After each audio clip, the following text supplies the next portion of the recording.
নমস্কার, কেমন আছেন সবাই? প্রিয়াঙ্কা লাইফস্টাইলের নতুন আরেকটি ব্লগে আমি প্রিয়াঙ্কা আপনাদের সবাইকে স্বাগত জানাই। আজ দিনটি হলো বুধবার আর এখন সকাল 7:30টার মতো বাজে। তৃষ্ণা এখন খাবার খেতে বসেছে। ও আজকের স্কুলে যেতে পারেনি, কারণ গতকালকের স্কুলে গিয়ে পড়ে গিয়ে ওর পা কেটে গিয়েছে, তাই আজকের স্কুলে পাঠাইনি। সকাল থেকে এখনও কিছু খাইনি। ও ঘুম থেকে উঠে ব্রাশ করে গোপাল সোনার খেতে দিয়ে তাই এখন নিজে খাবে বলে একটা কেক বার করে নিয়ে এসেছে। গতকালকের স্কুল থেকে আসার সময় যে কেকগুলো কিনে নিয়ে এসেছিল তার থেকে একটা কেক আজকের বের করে এনেছে। তবে এই কেকগুলো খেতেও খুব ভালোবাসে। আর কেকটা খোলা মাত্রই কি অপূর্ব সুন্দর লাগছে দেখুন। দেখেই তো মনে হচ্ছে যেন খেয়ে নিই। আমরা ছোটবেলায় 25শে ডিসেম্বর না এলে কিন্তু কেক পেতাম না, আর এখন দেখি সারা বছরই কেক পাওয়া যায়। মানে দিন যত যাচ্ছে ততটাই উন্নত হচ্ছে, তাই না? আমরা একসময় একরকমভাবে মানুষ হয়েছি, এখনকার বাচ্চারা আরেক রকমভাবে মানুষ হয়। আমরা তখন হাজারবার চেয়েও একটা জিনিস পেতাম না, হবে পরে দিচ্ছি। জামা প্যান্ট ছিঁড়ে গেলেও বলতো যে পুজোর সময় দিয়ে দেবো, বছরে একটা কি দুটো জামা দিত। কিন্তু এখন বাচ্চারা অনেকটাই উন্নত আর অনেকটাই শৌখিনী হয়ে গিয়েছে। তাদের চাওয়া মাত্রই দিতে হবে, না হলে রাগারাগি করবে, কান্নাকাটি করবে। সেসবগুলো আবার আমরা বাবা মারা সহ্য করতে পারবো না। আর আমাদের সময়ে যদি কোনো জিনিস বলতো পরে দেব বা এখন হবে না, তখন দ্বিতীয়বার চাওয়ার মতো আমাদের সাহসও হতো না। তো যাই হোক, তৃষ্ণা ওদিকে খাচ্ছে। আজকেরও একটা মন্দিরে ভগবানকে অন্নভোগ লাগাবে, যেহেতু দামোদর মাসের শেষ। আজ দিনটি আবার খুবই ভালো, যেহেতু দ্বাদশী আর ভক্ত সেবাও রয়েছে। তাই জন্য খুব সামান্য কিছু নিয়ে আমি তৃষ্ণার বাবার দ্বারাই ওখানে পাঠিয়ে দেব। কেননা আমি তো রান্না করতে বসবো এখন। আমি এখন যদি যাই তাহলে রান্না করতে পারবো না। তৃষ্ণার বাবা আবার কাজে যাবে, যদি টাইম মতো রান্না করে না দিই তাহলে কিন্তু উনিও কাজে নিয়ে যেতে পারবে না। তখন রাগারাগি করে আবার ভাত না নিয়ে চলে যাবে। সেই জন্য ওদেরকে দিয়ে এই যে পুণ্যপত্রটা পাঠিয়ে দেব, আর আমি বাড়িতে রান্না করব।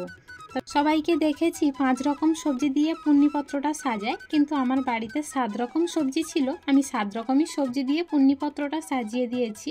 প্রতি বছর এই কার্তিক মাসে হরিনামের দল ডেকে এনে লুট দেওয়া হয়, কিন্তু এবছরে উঠানের জল থাকার কারণে আর দেওয়া হয়নি। সেই জন্য একটা বাতাসার প্যাকেটও এনেছে, আর সেটাও দিয়ে দেব ভগবানের প্রসাদ দেওয়ার জন্য। আমরা যা কিছু করছি সেই ভগবানের জন্যই করতে পারছি। এই মুখে কথা বলছি, হাত পা নাড়ছি, চলছি, সবার সাথে গল্প করছি, এগুলো সব কিছু কিন্তু ভগবানের উপহার। আর সেই ভগবানকে আমরা যদি কিছু দিতে যাই তখন কিন্তু বোধ করি। এটা কিন্তু আমাদের করা উচিত নয়।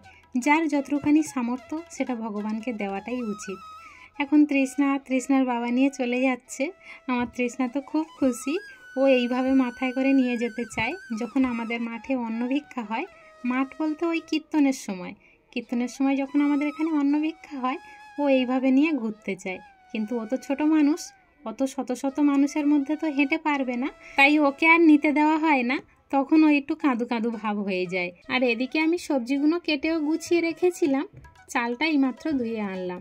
আজকের বাঁধাকপি রান্না করব বলে বাঁধাকপিটা কেটে নিয়েছি। আর মার কাছ থেকে আসার সময় যে কচুগুলো নিয়ে এসেছিলাম, সেই কিছুটা কচু রয়ে গিয়েছিল। আজকের সব কচুগুলো কেটে নিয়েছি। এই পার্শে মাছ এনেছে, আজকের পার্শে মাছ দিয়ে কচু দিয়ে রান্না করব। তবে বাঁধাকপিটা একটু নিরামিষ হবে, তবে কিছু করার নেই। মাছের মাথাও নেই, কাঁকড়াও নেই, চিংড়িও নেই। তবে আজকের পার্শে মাছগুলো কিন্তু বেশ বড় বড় ছিল। কোনোটার পেটে ডিম হয়েছে, কোনোটার পেটে আবার তেল। ভালো টেস্টও লেগেছিল। এখন আমি রান্না করে নিয়ে চলে এসেছি। তৃষ্ণার বাবা তো কাজে চলে গিয়েছে খাবার নিয়ে, ওই জন্য তরকারির বাটিতে কিন্তু এক সাইডে তরকারি নেই, দেখেই বুঝতে পারছেন। আর এখন তৃষ্ণা আর আমি খেতে বসেছি। তৃষ্ণা তো কোনোদিন বাঁধাকপি খেতে চায় না, দেখি আজকের খাই কি না। আজকের দুটো তরকারি কিন্তু খুব সুন্দর হয়েছিল।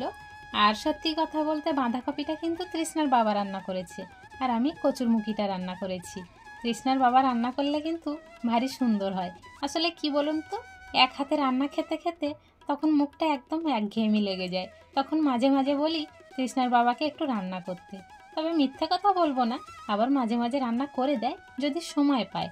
যখন সময় না পায় তখন তো আর কিছু করার নেই, ওনার কাজে ওনার বেরাতে হয়। আর সন্ধ্যাবেলায় এই জামা কাপড় নিয়ে বসে পড়েছি বলে কি ভাবছেন এই জামাগুলো আমি কিনলাম? না না, আমি কিনিনি। আমি যদি কিনতাম তাহলে তো আপনাদেরকে দেখাতাম, দোকানে আপনাদেরকে সঙ্গে করে নিয়ে যেতাম, তাহলে তো নিশ্চয়ই দেখতে পারতেন।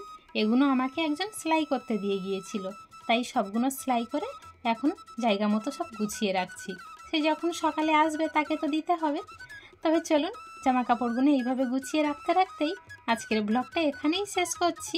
দেখা হচ্ছে খুব শীঘ্রই নতুন আরেকটি ব্লগের সাথে। ততক্ষণ পর্যন্ত সবাই ভালো থাকবেন, সুস্থ থাকবেন, সাবধানে থাকবেন। আর ব্লগটি কেমন হলো অবশ্যই কমেন্টে জানাবেন। সবাই ভালো থাকবেন, সুস্থ থাকবেন, সাবধানে থাকবেন।